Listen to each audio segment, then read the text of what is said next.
Ito talaga'y may kasalanan eh. Ito yung may kasalanan kung bakit tayo nalulong sa Kaido House. Ito yung may kasalanan kung bakit wala tayong pera ngayon.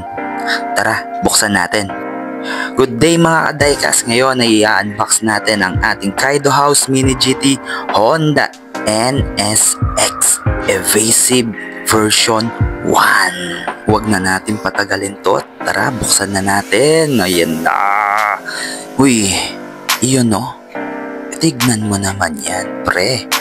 Pulang sports car. Tapos, Honda pa.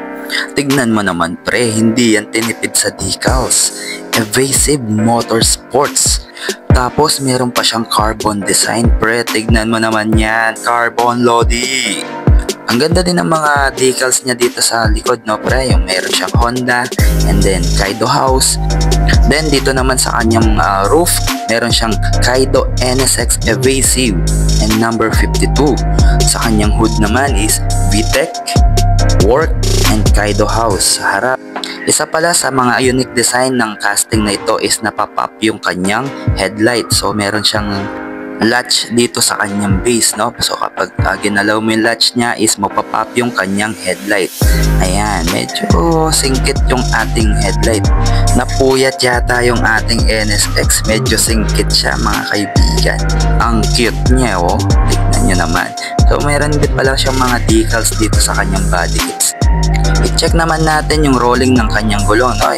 I-mekos-mekos mo na yan, insan. Tornado! Yun na yan, pre.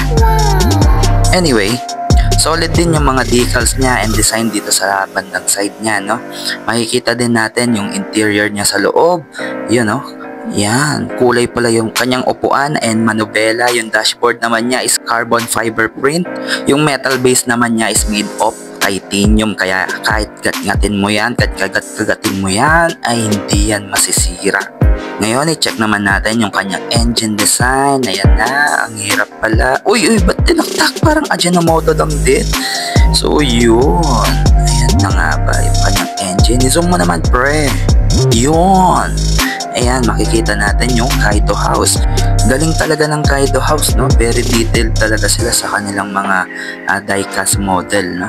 Ang taas na din ng presyo nito sa market siguro dahil malaki yung demand din dito sa model na ito. Ngayon, test naman natin yung kanyang rolling. Uy, yun! Smooth! Walang sabit. Ngayon, ilagay na natin siya sa kanyang acrylic case na galing kay Bell Obra. Yan. So, ito talaga yung isa sa mga paborito kong diecast model. Kitang-kita mo naman yan sa kanyang design, sa kulay, sa decals. Napakaganda talaga. Sino bang hindi makumaling sa Kaido House? Marami na din kulay na linabas si Kaido House, no? Pero hindi ko talaga ipagpapalit ito. At doon na nga natatapos ang ating video.